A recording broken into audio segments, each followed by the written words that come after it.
그렇지? 주식이 되냐고 이제. 아, 다 하시면 제가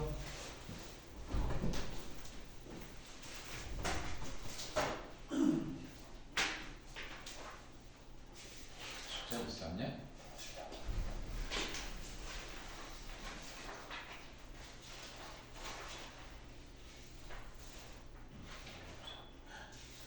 또 넘겨보자. 다 했어? 볼까? 이걸 다 했고 저기도 했고 이건 안 했니? 잘 됐다. 하자.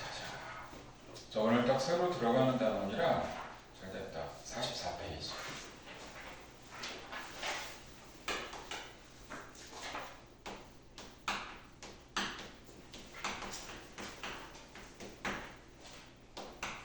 자, 너희들 워낙 잘하니까 몇 명 안 돼도 되게 잘 대답하고 해서 오늘 선생님 미리 할 거 얘기할게. 자, 이 단원을 선생님 먼저 하는 이유가 지금 우리가 끝낸 게 무슨 과목을 끝낸 거지? 세계지리. 그래서 지금 들어가는 단원은 뭔지 한번 봐봐. 무슨 과목인가 한번 봐봐. 이 윤리가 돼, 윤리. 자, 윤리하면 그냥 윤리인가 보다는데 이게 결과적으로 철학이야.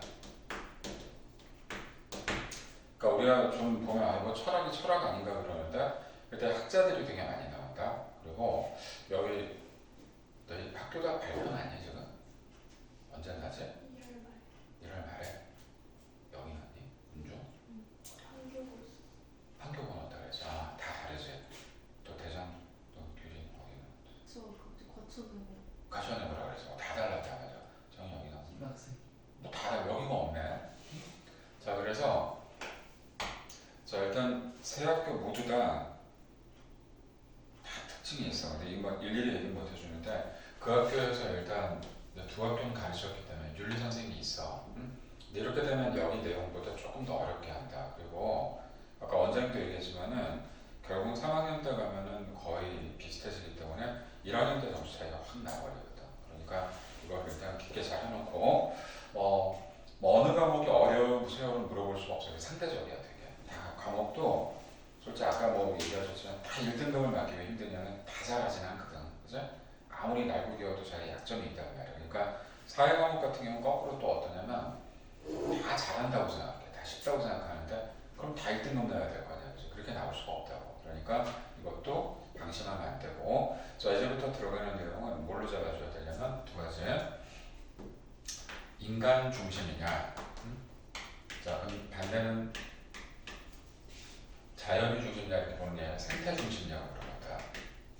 요거에 대해서 이제 결국 여기 이제 풀어서 들어가는 거니까 내용이 어렵진 않아. 근데 아무래도 이런 단어는 조심해야 될 게 말장난이기 때문에 문제를 잘 풀어야 돼. 내용 정말 어려운 게 없어. 그냥 모두 아는 거네 이렇게 되는 거니까. 자 오늘 이 단어는 선생님 설명하고 문제까지 같이 갈 거야. 그리고 철학이 나오는데 이 철학은 좀 조심해야 될 게 두 가지로 나눠서 해줘야 된다. 자, 철학은 서양 철학이 있고 그다음에 동양 철학이 있어. 동양은 아주 간단해. 세 가지로 나눠지게 됩니다. 하나는 유교, 하나는 불교, 또 하나가 뭐가 있을까? 도교가 있어. 도교라 그래도 가라 그래도 상관없어. 이게 세 개로 나눠지고 서양은 일단 역사적으로 나눠줘야 돼. 역사로 가장 오래된 걸 고대, 그다음 헬레니즘, 그다음에 중세, 근대 뭐 이런 식으로 꼽아주거든. 그래서 이거만 해도 한 학기인데 뭐 그죠? 결국 이제 이렇게 나눠진다는 거 알고 들어가야 되니까. 자 그리고 또 하나 첫날에도 얘기해줬지만 이게 무슨 과목하고 연결될까 나중에 이 책에 우리 없는 거 세계사하고 연결이 돼. 세계사는 교과서에 내용이 따로 없어. 그래서 결국 이렇게 단원이 연결될 때 이럴 때 끌어서 나가야 되니까 이게 결국 세계사거든. 결국 이렇게 들어가게 되니까. 자 그래서 어떻게 보면 저는 개인적으로 선생님 개인적인 생각에서는 가장 변별력을 크게 가져가는 건 윤리라고 봐요. 윤리가 애들이 굉장히 편차가 커요. 왜냐면 중학교 때 했던 그 패턴대로 해서 가면 무조건 깨져요. 굉장히 생각을 많이 해야 돼. 그러니까 뭐 문제들 나중에 보면 알겠지만 어려운 건지 쉬운 건지 잘 모르겠다. 그 이유는 답이 두 개가 보인다고. 그렇게 되기 때문에 이건 약간 철학적 사고가 있어야 된다. 자 그러면 이제 우리 44쪽 위에부터 볼게요. 자연에 대한 인간의 관점인데 인간 중심주의. 인간 중심 말 그대로 뭘까? 인간이 최고인 거야. 인간이 최고. 그러니까 인간이 최고니까 최고의 가치를 갖고 있고 인간의 이익이나 행복을 위해서는 먼저 자연은 어떻게 돼도 된다? 희생이 돼도 된다고 보는 거야. 쉽게 돼요. 그래서 거의 중요 표시된 거 두 가지만 볼까? 그래서 인간 중심은 이분법적 풍토를 이분법. 그리고 또 하나 도구적 이런 얘기 쓰거든. 왜 이분법이냐면 인간하고 자연을 분리해버려요. 이렇게. 인간은 인간, 자연은 자연. 그래서 거기에 이분법 먼저 배웠으면 좋겠는데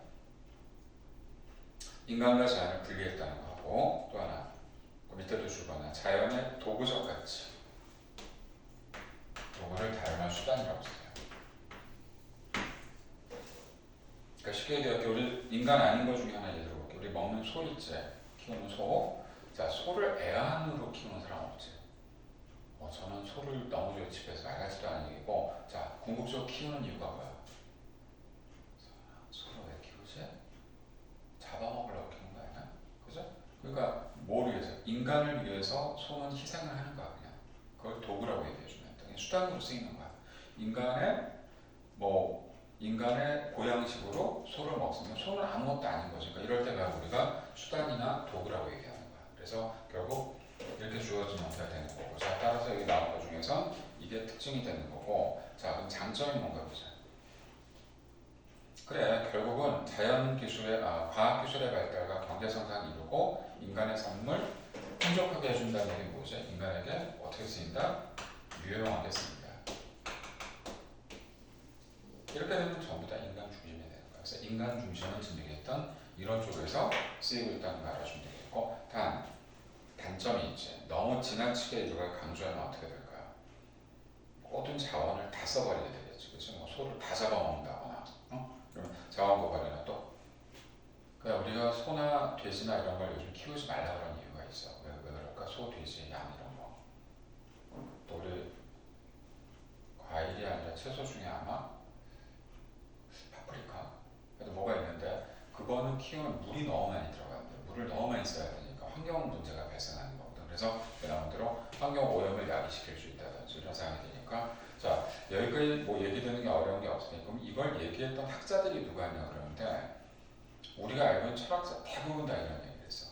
이 사람조차도 왜냐면 거기 나온 것 중에 아리스토텔레스라고 나오거든. 한번 보자. 자, 이 사람은 여기 나온 사람 중에 어디에 해당될까? 고대 그리스 철학자 3명이 있어. 아주 유명한 사람. 소크라테스, 플라톤, 그 다음에 아리스토텔레스. 얘네들 관계가 어떻게 될까요? 소크라테스의 제자가 플라톤의 제자가 아리스토텔레스거든. 근데 이 사람은 되게 현실주의자인데 아리스토텔레스는 뭐라고 얘기했나? 한번 읽어봐요. 그냥 속으로. 이 읽기에 따라 다른데 읽으면 그냥 되게 잔인한 얘기야. 식물은 왜 존재해요? 동물 때문에. 동물은 왜 존재해요? 인간 때문에. 뭔 얘기인지 알겠지?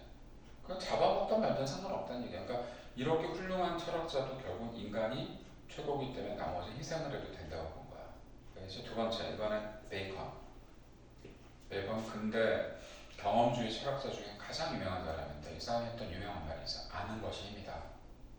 자연이 인간에게 이롭도록 지식을 활용해야 한다. 그래서 어떻게 막 돌아다니는 자연, 쉽게 얘기하면 동물들 어떻게 하라고? 잡아먹으란 얘기야 그냥. 먼저 사냥해서 그냥 인간이 이익에 봉사할 수 있게 해. 너는 할 수 있게 그거밖에. 이렇게 얘기한 게 바로 베이컨이니까 이 사람이 이런 얘기를 하려고 그러는데 그리고 또 데카르트 합리론자인데 합리주의자인데도 이 사람도 똑같은 얘기하거든. 자연은 의식이 없는 물질이다. 그러니까 뭐 어떻게 해도 상관없다고 보는데 자, 이 사람들 말고 2명이 더 있어. 꼭 써놔봅니다. 아퀴나스하고요. 칸트. 아까 원자력을 얘기했잖아. 이번에 영어가 수능이 어려웠던 이유가 세상에 칸트를 영어 문제에 냈어. 철학 문제로 냈으니까 애들이 받기도 힘들었겠지. 자, 이 사람들 갖다 중세 때 근대 잠깐 얘기해보자. 자, 중세는 언제까지가 중세냐 그러는데 대략 시기조 좀 알아놔. 중세는 5에서 15세기. 근대는 꼭 알아줘라. 근대는 18세기부터야. 자, 18세기가 됐건 뭐가 됐건 모든 시기에 똑같이 얘네들은 뭐라 그러냐면 인간이 중심이다. 심지어 아퀴나스는 선생님 이건 한번 물어볼게요. 대답들 잘하니까. 중세 때는 제일 중요한 가치가 뭐였죠? 우리 전체 시기 중에 유일하게 중세만 인간이 중심이 아니야. 거야? 신이지, 그렇지. 그럼 이건 어떻게 해서 그래? 선생님 신이 중심인데 그럼 이거 어떻게 하실 거야? 그런데 이렇게 얘기한 거야. 신이 인간은 마음대로 잡아먹어도 된다고 했어요라고 얘기한 거야. 이해되죠? 신이 그렇게 시켰으니까 해도 돼. 그러니까 신이 시켰다는 것 자체를 가지고도 얘기할 정도니까 완전히 인간이 중심이 되는 형태로 뽑아줬기 때문에 이거 되고 칸트는 나중에 이제 너희 두 학교 내가 알겠는데 칸트는 시험에 문제 나오면 어렵다. 얘는 뭐가 좀 다르냐면 인간이 마음대로 해도 되는 건 맞는데 이렇게 하지 말라 그랬어. 잔혹하게 동물을 잡아먹지 마세요라고 얘기했어요. 왜 그럴까? 동물이 중요해서 그럴까? 잘 들어야 돼. 자, 이 사람은 무조건 나중에 어디서 나오든 이렇게 의무론이라고 알고 있어요. 의무론. 꼰대야 꼰대. 철학자 중에 최고 꼰대야. 무조건 뭐뭐 해야 돼. 우리 그러자 잔소리가 많은 거 있잖아, 그지? 뭐 해라 그러잖아. 무조건 옳은 건 무조건 해야 돼 이렇게 얘기하는 사람인데 칸트는 뭐라 그랬냐면 여기서 의무론 중에 간접적 의무를 얘기하는데 뭐라 그랬냐면 동물을 학대하거나 동물을 무자비하게 잡지 말아야 될 이유는 동물이 불쌍해서가 아니라 그렇게 하는 건 인간의 인간성 상실을 가져올 수 있기 때문에. 이해되죠? 그러니까 이거는 인간을 생각해 주는 거야. 그렇게 잡지 마라. 그래서 그러니까 이 의무는 의무인데 동물을 생각해서 의무가 아니라 인간의 인간성 상실 때문에 그렇게 잡아서 안 된다라고 얘기했기 때문에 얘는 꼭 써줘. 간접적 의무라고 얘기해 줘야 돼. 칸트 써주고 밑에 따로 안 써놨다고 합니다. 이 책이 자세하게 되어 있는 건 맞는데 여기에 조금 더 덧붙여줘야 돼. 그래 나중에 너희가 이제 진짜 새학기 딱 들어가서 뭔가 내공이 딱 쌓이지 똑같이 하면 안 돼. 그렇게 해서 들어가야 되니까. 자 여기까지는 그럼 뭐가 되죠? 인간 중심이 어떻게 해도 인간이 우선이야. 뭐 이렇게 얘기하든 저렇게 얘기하든 똑같은데 자 그다음 맨 아래로 내려오면 생태 중심이 나오죠. 조금 지우고 갈게. 생태 중심은 한 명밖에 없어.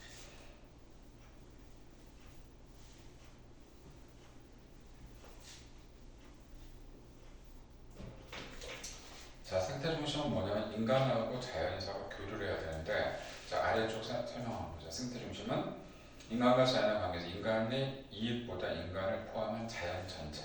야, 이렇게 얘기했다. 학자부터 얘기할게. 레오폴드라고 그래. 레오폴드는 지금 얘기한 거하고 다르게 뭐라고 얘기했냐면 이렇게 본 거야.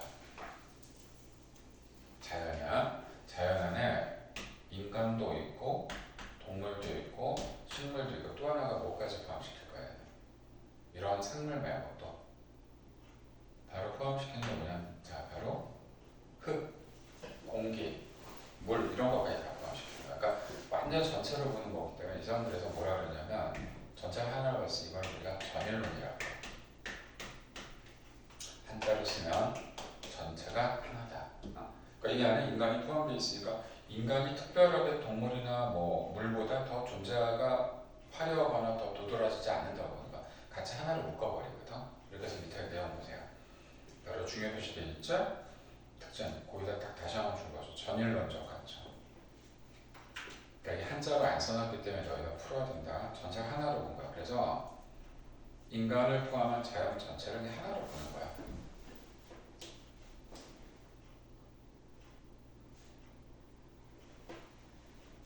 위에 살짝 읽어보고 풀이까지. 개별 존재를 넘어서 생태계 전체를 확대하고 그것에 대해 도덕적 지위. 그러니까 이게 우리가 인간이 도덕적 지위는 맞잖아, 그렇지? 얘는 그러니까 동물, 식물, 심지어 흙도 도덕적 지위라고 보는 거야. 야, 흙이 도덕이 어디냐, 그죠? 얘는 그래서 이걸 도덕적으로 모든 지위를 다 동등하게 갖고 있다고 보는 거야. 그렇게 잡아줘야 된다. 자, 그래서 얘가 얘기한 거니까 따라가야죠. 그래서 밑에 내용 보세요. 밑에 세 번째 줄. 자연의 내재적 가치 강조. 자연은 그 자체로 가치를 지니고 있다. 다 역할이 있다고 하는 거야. 그리고 생태계 전체를 도덕적으로 대우해줘야 된다고 하는 거야. 이해되죠? 마지막 줄. 인간의 가장 중요한 의무는 그래서 어떻게 해야 돼? 같은 동등한 조건인데도 인간이 어때? 가장 이성적이고 뭔가 움직임을 갖고 있으니까 인간의 의무가 더 중요하다고 보는 게 생태계 안정을 유지하도록 노력을 인간이 해야 된다고 하는 거야. 쉽게 해보자. 마음대로 동물을 잡는다거나 꽃을 꺾는다거나 자연을 파괴시키면 안 된다고 하는 거지. 얘 역할은 이런 역할을 준 거야. 자, 그러면 이쪽 페이지로 올라오자.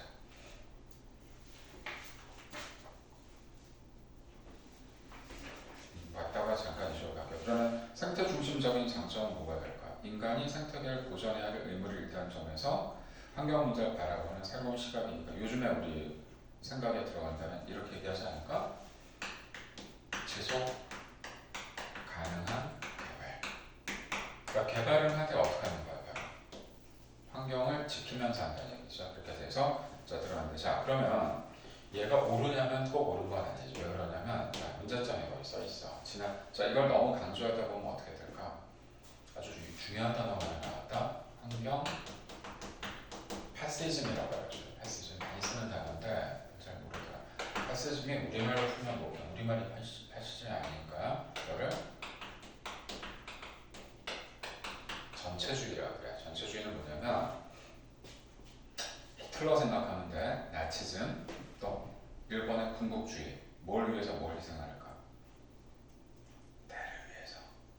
그러니까 천황을 위해서 일반인이 목숨을 바쳐야 되는 거야. 그러니까 이게 어떻게 보면 되게 잔인한 거거든. 그러니까 이거도 마찬가지 아니야? 환경을 위해서 인간도 똑같은 존재로서 희생을 해야 된다고 강요하는 거기 때문에 잘못하면 문제가 될 수가 있기 때문에 이게 너무 지나치면 너무 생태 쪽에 관심을 갖다 보면 인간도 하나의 미물이 될 수밖에 없으니까 그래서 환경 패시즘으로 나타날 수가 있다는 거죠. 문제가 되니까. 자 그래서 문제가 되니까 오른쪽에 있는 거 한번 읽어볼까? 오른쪽에 환경 패시즘 한번 읽어주자. 오른쪽 메뉴. 용어들 조심해야 돼. 용어가 중요하다. 이때 한자로 된 거 선 잠깐 줄거보자. 저쪽 메뉴에 선. 이게 원래 뜻은 요즘에 미스코리아 선발 이런 거 TV에서 안 보여주는데 너희가 알지? 미스코리아 대빵을 진, 그 다음 2위가 선, 세 번째 미 이렇게 진선미로 나오죠. 선이 무슨 뜻이에요? 몰라. 진이 제일 예쁜 거잖아. 근데 사실 예쁜 게 아니고 가장 뛰어난 거고 선이 착할 선자야. 미는 아름답기만 한 거야 그냥. 지금 선이 무슨 착한 거라고 무슨 상관이야? 한자는 선인데 꼭 거기다 써줘. 이익이라고 써줘야 돼. 이익. 생태계 전체 이익을 위해서 전체가 잘 돌아가기 위해서 어때? 개체 선을 희생할 수도 있다고 보는 거지. 그 좋은 얘기가 아니야. 패시즘은 조금 안 좋은 얘기인데 극단적으로 쓸 때 이렇게 된다고 보는 거야. 그래서 밑에 패시즘 설명되는 거 다시 읽어보자.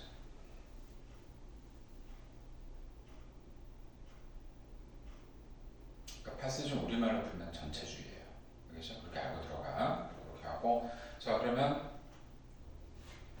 내가 지금 이걸 얘기할 때 왜 레오폴드를 이론을 이렇게 얘기하냐면 대지윤리라고 얘기하거든. 대지는 알지? 우리 땅 위에 모든 걸 다 대지라 그러니까 우리가 결과적으로 얘기한다면 인간도 있고 동물도 있고 생물도 있는데 자 레오폴드 이 사람에 대한 직업을 잠깐 얘기해 줄게. 맨 밑에 그림이 나와 있을 거야. 45페이지 맨 아래. 이 사람 직업이 되게 특이해. 다른 사람들은 철학자잖아. 이 사람은 산림 공무원이었어. 산림 공무원이 뭘까? 산에서 산을 지키는 사람인데 내가 이 얘기를 하면 너희 어떨 좀 이 중에 군대 갈 사람은 아마 한 명밖에 없을 것 같아. 근데 너희 군대 안 가지? 얘기해줄게. 공익공무요원이라고 들어봤니? 현역이 아니라 집에서 왔다 갔다 하는 애들인데 그 공익공무요원들이 하는 일이 17개 정도가 있어. 그 중에 하나를 하는 거야.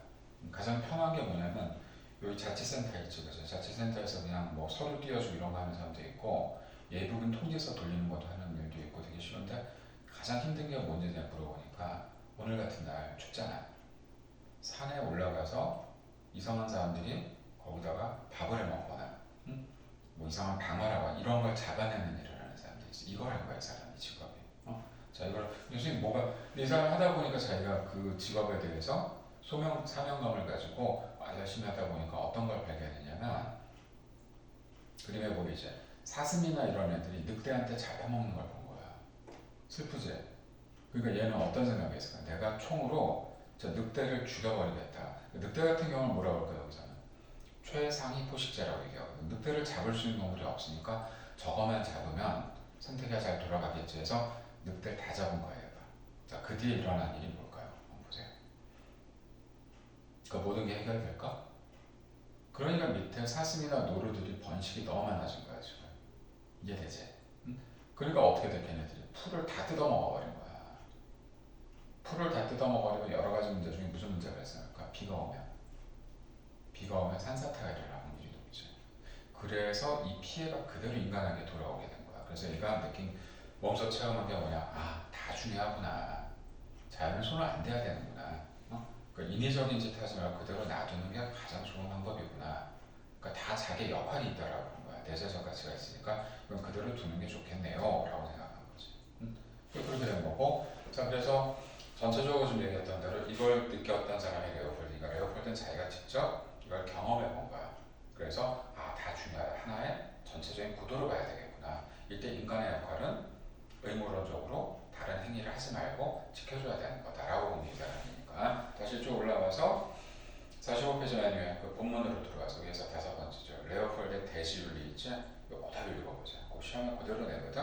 자, 바람직한 대지 이용을부터 한번 쭉 읽어보세요.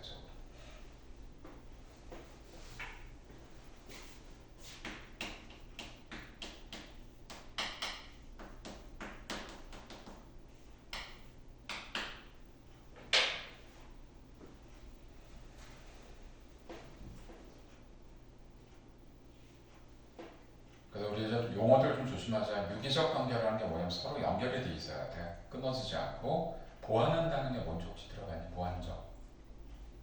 그래서 내가 이거 꼭 이해를 들어주거든. 뭐가 되냐면, 자, 너희들은 아까 얘기한 대로 판교에서 살게 되면 판교에서 초등학교, 중학교, 고등학교 중에 한 번은 서로 만난다 그러더라고 보니까 통계적으로. 그러면 서로 알게 되거든. 이게 성 같은 지역이잖아. 서판교는 특히 여기 대전정도 포함해서 그렇게 학교가 많지 않기 때문에 서로 한 번은 만난다는 얘기 들었어. 내가 지금 이 얘기를 왜 하냐면, 그러면 어쨌든 어릴 때부터 서로 교류가 일어나게 되겠죠. 그죠? 그러면 같은 지역에서 중학교, 고등학교까지 다니고 대학교도 같이 갔네.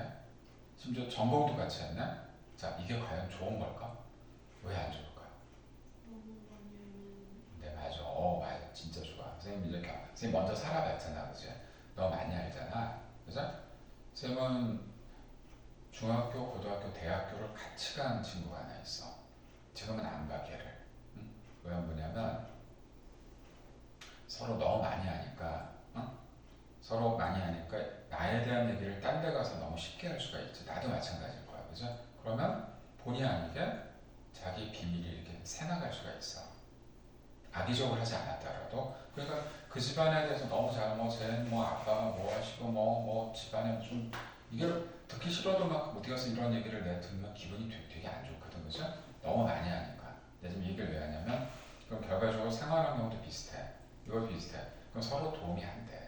또 결국 나중에 같은 과면 어떻게 돼요? 라이벌이잖아. 그죠? 라이벌이 되니까 결국은 하나의 직종을 놓고 어딘가 같이 들어갈 때 싸워야 된단 말이야. 이럴 수 있거든, 충분히. 그죠? 그러니까 어떤 게 좋아? 알생판 모르는 직업이나 모르는 지역에 있는 애하고 알아두는 게 왜 좋으냐면 이런 경우가 되겠죠. 의사가 됐어, 누가. 아주 훌륭한 의사가 됐는데, 근데 의사도 뭐 항상 좋은 건 아닐 수 있거든. 의사의 가장 치명적인 일이 뭐가 있냐면 수술을 하는 의사들 같은 경우는 사고가 날 수가 있잖아. 그죠? 사고 나가지고 사람이 수술하다 죽었네? 옛날 같으면 어떠냐, 죽어도 증거를 할 수가 없으니까 그냥 죽으면 어쩔 수 없이 그냥 이거는 환자가 어쩔 수 없이 죽었나 보다 하지만 요즘은 되게 강화돼갖고 법이 수술하기 전에 이렇게 써요. 서약서를 썼다 하더라도 죽으면 이게 서로 소송이 걸려. 아, 의사의 실수 아니냐, 과실 아니냐. 과실이 실수거든. 그 요즘에 어떤 얘기까지 있어. 수술실에 CC카메라 달아달라는 얘기까지 하거든 요즘에. 자, 이렇게 해서 만약에 사람이 죽었다. 자, 그러면 어쨌든 피해자라고 생각하는 쪽에서 가만히 있겠어? 보상금을 요구하지. 그 의사는 의사로서의 어떤 수술만 잘하지 그 사람이 그걸 해결할 능력은 없잖아. 되게 안타까운 상황이 벌어진 거야. 지금 죽은 사람도 안타깝지만 어떻게 해야 될까 그러면 훌륭한 변호사를 선임해야 되죠. 근데 정말 친한 친구가 변호사야, 예를 들어서. 그럼 어떻게 할까? 이 친구가 다른 변호를 다 때려치고라도 친한 친구잖아, 그치? 목숨 걸고 해줄걸? 일반적인 변호사는요, 수임을 받으면 다 열심히 하지 않아.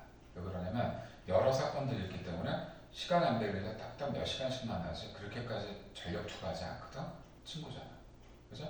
목숨을 걸고 해준단 말이야. 그래서 이거를 승소했어. 이 친구의 어떤 어려운 점을 도와준 거야. 자, 그 의사하고 얘가 지금 변호사란 말이야. 서로 이해관계가 없지. 서로 다툴 일이 없지. 너무 좋은 관계죠. 이게 바로 보완 관계가 되는 거야. 그죠? 그럼 이 친구를 살려준 거잖아. 그죠? 그럼 거꾸로 한번 얘기해보자. 자, 이 변호사는 그러면 나중에 어려운 일이 없을까? 변호사 어머님이 갑자기 쓰러지셨어. 병원을 가. 무슨 관인지 모르지만 병원 오게 되면 얘 병원에 왔어. 그럼 어때? 얘가 수술하는 게 아니고 예약에서 밀릴 수가 있거든. 그치? 그렇잖아. 응급실에서 돌다 죽을 수도 있단 말이야. 근데 친구 엄마야. 자기 도와줬던 친구의 엄마야. 어때? 목숨 걸고 해주지. 내가 먼저 해줄게. 그래서 먼저 수술을 먼저 받게 해준다든지 이럴 수가 있는 거거든. 그렇게 하라는 게 아니라 그렇게 될 수 있는 관계가 보완적 관계가 되는 거야. 이해되죠? 이게 서로 유기적으로 돌아가는 거거든 이게. 그래서 이게 인맥이라고 얘기하기도 하지만 자 그래서 레오폴이 이런 얘기를 했어요. 자 지금 여기까지 얘기한 건 다 어디까지 얘기한 걸까? 뭐에 대한 얘기? 동양사상, 서양사상에 대한 얘기를 한 거예요. 그러면 동양사상은 아까 얘기했던 대로 이제 거기 들어간다. 동양사상은 이게 되게 강해요. 자 인간과 자연은요 서로 무조건 유기적으로 왔다 갔다 해야 된다고 보는 거니까 자 그러면 우리 세 가지로 나눠서 보자. 인간의 유기적 관계를 성찰하는 동양. 자 이거는 유교부터 먼저 갈게요. 유교는 우리가 학문으로 보면 유학이고 종교로 보면 유교인데 자 우리가 솔직히 유교는 우리 생활에서 알 수 있는 것 중에 뭐 있을까? 유교 중에 그냥 일반적으로 어떤 게 있지? 이 중에 자기 제사 지내는지 지내지? 정이 안 지내니? 너희도? 왜? 교회 다녀서? 할머니가 없을 때 할머니가 없어졌어? 이제 안 한다. 안 한다고? 아 맞아 그럴 수 있어. 우리도 그렇고 저기 원래 안 지내? 어? 한다고? 제사 지내지. 내가 지금 왜 물어봤냐면 그래 한 3명 중에 둘 이런 집안들은 제사 그 원래 지냈었단 말이야. 근데 선생님도 지내거든? 선생님도 8번을 지냈어 1년에 옛날에. 그래서 지금 2번으로 줄였거든? 다음 세대 너희 때는 아마 제사 안 지낼 거야 이제. 선생님 왜 물어보냐면 이거 왜 지내는 거지 제사를? 그냥 뜻은 그래. 우리 조상님이 계셨기 때문에 내가 있는 거니까 우리 조상에 대한 고마움을 표시하는 거거든? 그리고 그거야. 또 엘리베이터를 탔는데 어른이 계셔. 인사했어. 이것도 유교야. 인사해야 되니까. 그죠? 그러니까 여기서 얘기하는 유교는 두 가지로 해주면 돼. 바로 예와 인. 예는 예절이고 인은 내면적인 거야. 인이 무슨 인? 저건 이거 무슨 인이라고 했니? 어질인. 착한 거야. 인성할 때 인자인 거야. 자 그러니까 유교는 딱 두 가지만 하면 돼. 겉으로 표현되는 예와 내면으로 가는 인. 이게 바로 유교거든. 이렇게 얘기하는 자체가 바로 꼰대 같은 얘기죠. 어른 보면 인사 잘하고 착한 일 해야 되고 너 남 해하면 안 돼. 맞는 얘기긴 한데 어때? 그렇게 살아가면 세상 참 불편하게 되지 않아? 그죠? 현실적으로 살려면 어떻게 살아가야 돼? 얍삽하게, 응? 머리 잘 쓰고 이렇게. 근데 그렇게 누가 가르치냐고. 근데 유교는 좀 거의 써 있는 거예요. 그래서 뭐라 그래야 될까? 인간의 본성은 타고난다고 보는 거야. 그래서 인간과 자연이 조화롭게 이루어져야 되고 거기다 동그라미 천인 하딜 무슨 뜻? 이 한자로 풀어 시원하지. 하늘과 인간은 하나다. 그래서 이거는 뭐냐면 유교에서 제시하는 이상적 상태가 되니까 왜 그러잖아. 손으로 하늘을 가리지 마라. 네 양심을 속이지 마라 이런 얘기잖아. 그죠? 그러니까 네 본성을 착하게 가져가야 돼 라고 얘기하는 게 유교인데 이게 꼭 옳다고 얘기할 수는 없어. 지금은 예전엔 그랬다고 봐야 돼. 이게 유교야. 유교 뭐 유교 선생님 물어볼까? 유교의 대빵은 누굴까요? 유교를 만든 사람. 공자. 자, 공자에서 이렇게 두 개로 나눠지면 공자의 제자가 참 많은데 아주 대표적인 사람이 맹자하고 순자야. 공맹순이라고 하는데 맹자가 했던 유명한 말이 뭐지? 인간은 태어나면서부터 착해요. 이걸 뭐라 그래? 성선설. 순자는. 그러니까 얘가 지금 성선설 얘기했으니 얘는 반대를 얘기해야 되는 거야. 지금 어쩔 수 없이. 아니야. 인간은 봐. 태어나면서 악해. 이게 성악설이거든. 이것도 전부 다 여기에 다 들어가는 거야. 자, 타고 나면서부터 어떻다 얘기했으니까 하늘이 내려줬다고 그러는 거거든. 알겠죠? 자, 그 다음에 불교로 갈게요. 불교는 여기 있는 종교들하고 좀 달라. 왜냐면 이거 완전 딴 나라의 세상이야. 우리가 여기서 너희들 중에 그럴 일은 없겠지만 너무 속세야 우리가. 속세 너무 힘들어. 막 맨날 힘든 일만 생기고 되는 일도 없고 모르겠다. 나 머리 깎고 절에 갈래 이런 얘기 하잖아, 그지? 어딜 떠난 거예요? 속세를 떠난 거야 지금. 속세를 떠나서 그쪽으로 들어갔기 때문에 불교는 이렇게 하려면 되게 어렵긴 한데 몇 줄을 끝내기 어려운데 불교는 이렇게 알아주면 돼. 여기서 떠나는 순간 자기 부모님하고는 다 연이 다 끝나는 거야. 친구들하고도 뭐 다른 세상을 들어가는 거야. 그러면 불교에서 얘기할 때는 뭐가 될까? 내가 없는 거예요. 들어가지? 내가 없다. 자기가 없는 거야. 그냥 없고 형제 부모 이런 거 없어. 자, 그래서 여기 나온 것 중에 연기가 뭘까? 연기는 알아나. 인연이야, 인연. 인연설이라고 해주면 돼. 인연. 자, 인연은 그래서 결국 원인과 결과라고 해주면 돼. 원인이 있어야 결과가 나오는 거거든. 이걸 깨달을 수 있으면 뭐 했다 그럴까요? 해탈했다 그러는 거야. 이러고 모든 걸 깨닫고 죽으면 열반에 들어갔다고 얘기하거든. 전부 이게 불교 용어야. 그러니까 그런 게 있다고 알아주면 되는데 명기를 깨닫고 깨달으면 일단 불교는 모든 게 끝난 거고, 자, 모든 생명을 소중히 여기며, 자, 거기다 또 자비를 베푼다고 되겠죠. 자비가 뭘까? 기독교에서 얘기하는 사랑이야, 사랑. 우리 자비를 베푸는 건 뭐야? 그 사람한테 선한 의지를 표현해 주는 거거든. 그래서 우리가 기독교에서 제일 중요한 거는 사랑이고요. 불교에서는 자비니까 둘 다 똑같은 거야. 솔직히 종교에서 나쁜 얘기 하겠니? 우리 종교는 슬로건이 폭력이에요. 이런 종교가 있겠냐고 없어요. 그러니까 우리는 자비로움을 갖고 있는 거고, 조금만 더 불교 얘기 해줄게.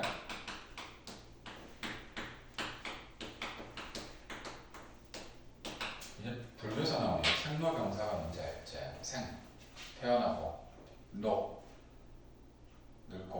병들고, 죽고. 이거는 누구나 일어나는 거거든, 이렇게. 그치? 그럼 여기서 죽으면 또 어떻게 돼, 불교는? 다시 태어나. 이걸 뭐 한다 그래? 윤회한다 그러지, 그치? 근데 물어볼게. 다시 태어나는 건 좋은 걸까, 안 좋은 걸까? 네, 미리 얘기할게요. 불교는 이제 아주 기본적으로 알고 있어야 되니까, 불교는 태어남과 동시에 고통이라고 봐요. 자, 당연히 늙는 것도 고통이고, 병드는 것도 고통이고, 죽는 것도 고통으로 보거든? 자, 그리고 또 이렇게 들어가요. 그래서 얘기한 것 중에, 불교는 그래서 뭐가 있다고 보냐면 전생이 있다라고 봐요. 전생이 뭐죠? 전에 살았던 세상. 그래서 우리 이런 얘기 하잖아. 나는 전생에 나라를 구했어요. 이걸 어떨 때 이런 얘기가 통한대. 지금 뭔가 일이 잘 풀릴 때 있지. 막 로또도 맞고, 막 대학도 막 서울대 가고 이러면, 야, 쟤는 전생에 나라를 구했나봐. 이게 불교식 표현이야.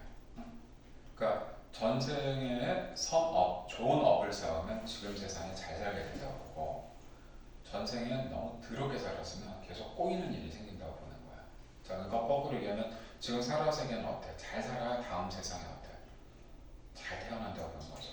태어나는 게 좋은 게 아니야. 근데 어떻게 되는 게 제일 좋은 거지? 아까 얘기한 대로 안 태어나야 돼. 어떨 때? 해탈하거나 열반에 들어가면 다음 세상에 안 태어나는 거야. 태어나는 것 자체가 뭐라 그랬어? 고통이거든. 그죠? 이 중에 너희 뭐가 제일 길면 안 좋을까요? 이 중에 병이야. 산모병. 병이 일반 제일 안 좋지. 그래서 요즘에 제일 심한 욕이 뭔지 아세요? 누구한테 얘기할 때? 유병장수하세요 그러거든. 오래 살면 뭐 계속 병 들어갖고 누워있는데, 그죠?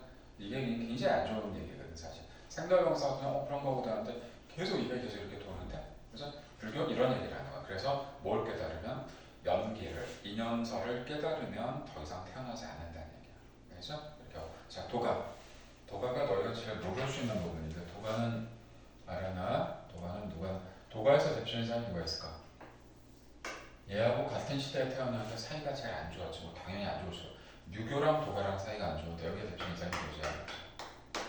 우리가 잠자라는 사람이 있는데, 얘는 한 단어만 딱 알아주면 돼요. 무위, 자연. 그 다음 써있을 거야. 무위자연이 뭔가 보자. 무위, 행위, 무. 아무 행위도. 아무 행위도 안 하면요, 자연이 알아서 해준다는 얘기야. 뭘 하지 말라는 얘기일까?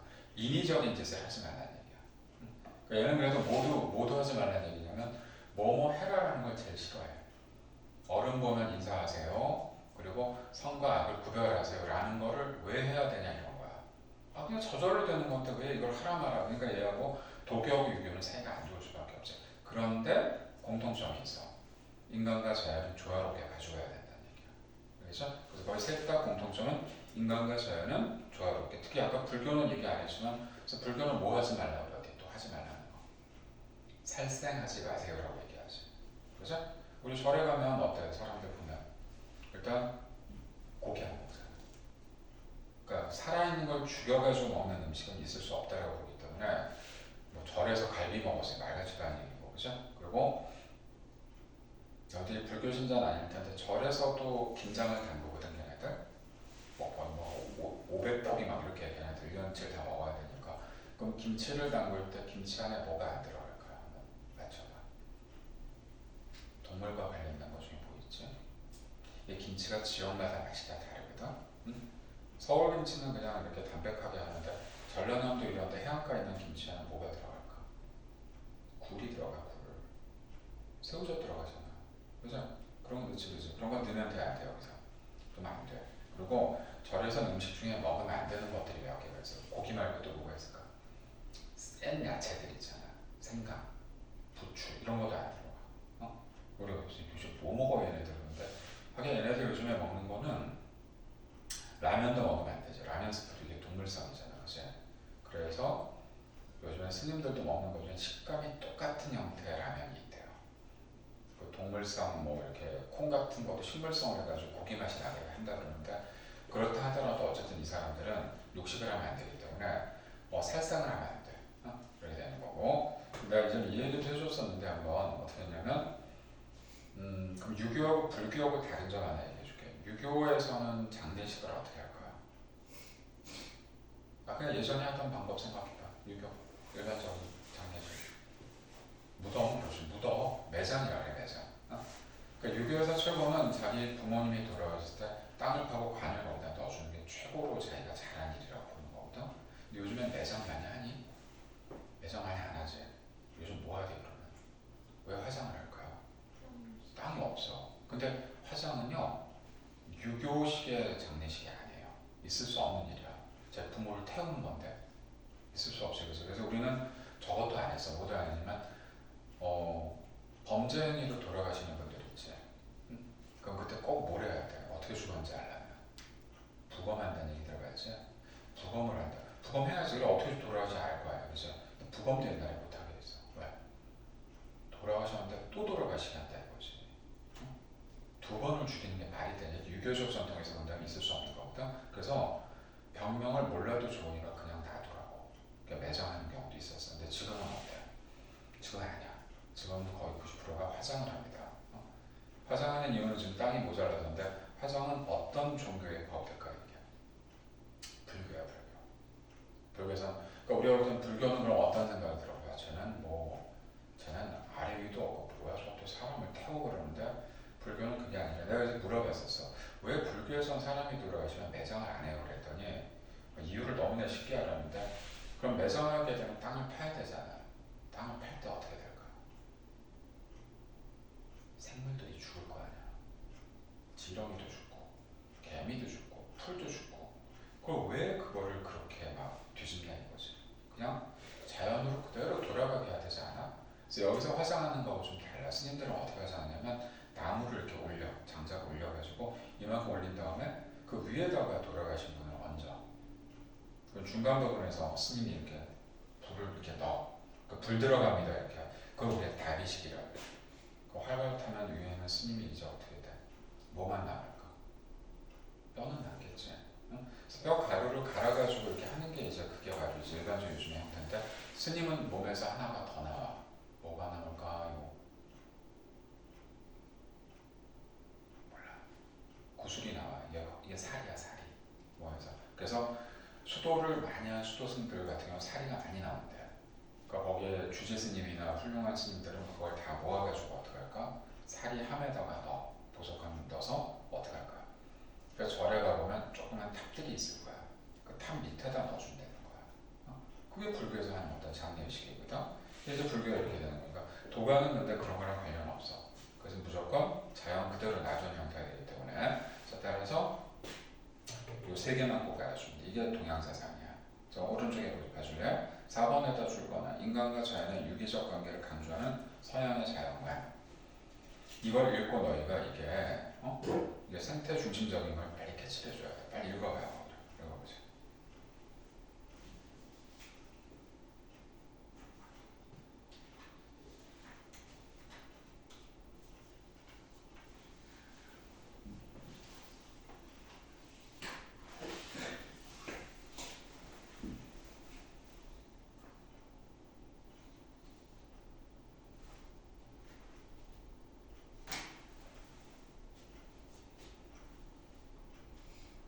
지문 잘 읽어야 된다. 이거 다 어디선가 나와. 다 나올 수 있으니까 보고. 자, 이제 마무리할게. 아래로 내려가서. 어차피 내용은 2페이지밖에 없어. 맨 아래. 인간과 자연은 어떻게 해야 돼? 그래서 공존해야 된다는 거야. 너 한쪽으로만 치우치면 안 되고 자연과 조화를 이루어야 되니까. 그래서 나오게 되는 게 생태도시나 슬로시티, 생태통로 이런 게 돼. 생태통로 여기도 있더라고. 그러니까 지금 대장동 같은 경우는 규비너 저번에 얘기했지. 고라니 나오고 막 그런다고. 그죠? 자, 고라니 나오는 것 자체만 해도 굉장히 환경적으로 잘 보존된 건데 걔네들이 왜 자꾸 나타날까? 이쪽으로. 먹을 게 없으니까 내려오는 거야. 그 자체도 어떻게 보면 재앙인데 그러니까 결국 그렇게 안 내려오게 하는 방법은 뭐죠? 환경을 그대로 보존시켜줘야 돼. 근데 왜 그렇게 되냐면 선생님이 대장동 자주 가는 편인데 가끔 터널이 나오거든? 그 정도 긴 터널을 뚫었을 때는 어떻게 돼? 산 몇 개 작살내야 되는 거거든 지금. 그럼 살았던 생물들은 어때? 지금 어딘가로 피해야 된단 말이야. 그래서 어쩔 수 없이 만들어준 게 뭐냐면 거기 생태 통로를 만들어주는데 그 통로가 그래서 100% 활용이 되느냐? 안 돼. 솔직히 그거는 임시방편이지. 그 안에 보면 이제 동물들이 왔다 갔다 하는 흔적 같은 걸 카메라를 달아가지고 보는데 걔네들이 그거를 안에 살기 위해서 다니는 게 아니라 위험하니까 걔네들도 막 왔다 갔다 하는 거거든. 이걸 가지고 이제 우리가 보통 얘기해 주는 거고. 자, 밑에 읽으면 거 나오죠. 백두대간 풍령 능선 구간에서 고속도로뿐만 아니라 경부선 철도. 요즘 봐봐. 고속도로만 있는 게 아니라 KTX 있지, 전철 있지. 자꾸 뭐가 도로가 깔리면 어떻게 되는 거야? 능선이 절단된다는 거는 연결되는 라인이 없어지는 거야. 그러니까 간혹가다 동물들이 어때? 도로로 뛰어들어오지. 로드킬 많이 나가잖아. 그죠? 그래서 내가 그 얘기해줬나 모르겠는데 지리산에 가면 반달곰이라고 그러죠. 반달곰이 우리나라에서 한 20몇 마리가 있대 지금. 근데 그거는 어떻게 보면 풀어놓고 키우기는 해서 몸에 다 칩이 들어가 있거든 지금. 지리산이 우리나라에서 제일 산골이 깊은데요. 거기서 살 수 있다고 그러는데 곰이 생각보다 예민하답니다 되게. 근데 얘기해줬나? 근데 최근에 대진 고속도로에서 대전에서 진주까지 가는 고속도로가 있거든. 그걸 자주 이용하는 편인데 거긴 차들이 거의 안 다녀. 첫 차가 새벽 5시에 가. 그럼 그 고속버스가 가면 한 명이 타도 가야 돼 무조건. 가다가 최근에 어떤 일이 있었냐면은 얘기해준 니네가 가다가 진짜 깜깜하잖아 새벽에. 쿵소리가 났대. 차에 뭐가 받은 거야.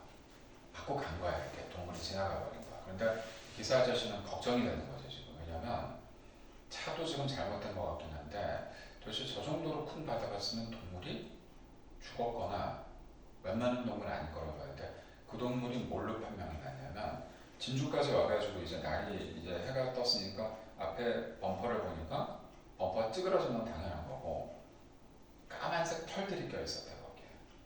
뭐하고 부딪힌 거야? 곰하고 부딪힌 거고. 우리나라는 야생곰이 따로 없이 반달곰이거든 이게. 그 지리산 일대 지나가니까 그래가지고 신고를 한 거야. 동물 그 협회에다가 지금 내가 곰을 박은 것 같은데 얘가 죽었는지 살았는지 모르겠다. 자, 그럼 이걸 죽었는지 살았는지 판단할 수 있을까 없을까? 박이 되지. 그 20몇 마리가 전부 다가 칩을 다 끼고 있기 때문에 어떤 곰이 지금 부딪히고 갔는지를 확인할 수가 있다는 거지. 딱 박았는데 보니까 그 받은 곰이 좀 비틀거리긴 했는데 살아있다는 게 발견이 된 거야. 그래가지고 그걸 나중에 마취총 쏴가지고 치료를 해가지고 다시 살렸다는 얘기를 들었는데 지금 이 얘기도 100% 환경을 보존해준 건 아니야. 진짜 야생에서 살려면 그 칩도 띄고 진짜 야생으로 방생을 해야 되거든. 그런 경우도 있고. 자, 그래서 이제 이게 전체적으로 이런 생태 통로도 만들어주는 건 좋은데 이 임시방편이지 제대로 된 대안은 아니라고 봐야 되겠죠. 그죠? 이렇게 알아주면 되겠고. 자, 그 다음에 넘겨보자. 다음 페이지 저 문제 한번 풀고 그럼 이거 숙제로 줄 테니까 46쪽 한번 풀어보세요. 46쪽만 풀어보자.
보기만 하고 쉬었다 할 거야. 그 단원 하나 끝났으니까 그래도 자 해보자. 자 이제 위에 그 1-1, 2, 3은 그냥 옆으로 찍찍 거주면 돼.